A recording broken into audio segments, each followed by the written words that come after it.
美味回憶同大家講咩咧？講焗豬。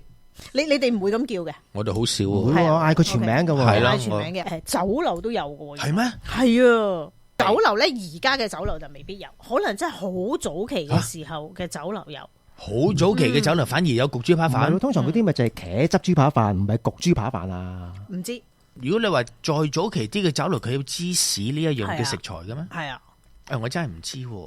咁但係問題嗱，即係我中意食焗豬扒飯咧，就係首先就算我即係唔係即刻食都好，我就算買咗拎翻屋企食咧，都係熱嘅。係啊。就算佢凍咗都係好食噶嘛，焗豬扒飯。我意思凍咗，唔係我意思凍嘅意思唔係真係凍，即係譬如話佢出嚟嗰陣時係100幾度嘅，我翻到屋企跌到去70度，都係熱噶。因為你翻到去嘅時候咧，個炒飯底會淋咗。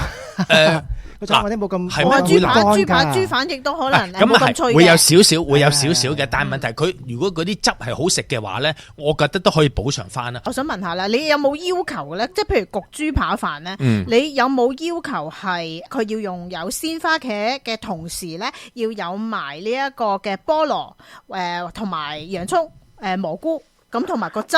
大家有冇要求要酸啲啊？要甜啲啊？我要 balance 同埋個芝士，嗱，炒飯底食一定要。我真係食過有一個咧焗豬扒飯係冇炒飯底嘅。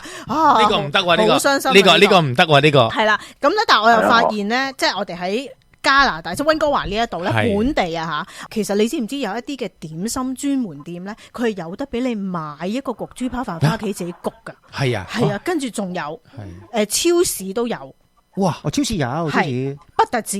係我發現某一間鋪頭專係賣熟餸嘅咧，係佢都會做一個焗豬扒飯俾你拎翻。預製菜喎，差唔多。佢呢個係直情焗熱咗㗎啦，你直情可以買走食㗎啦。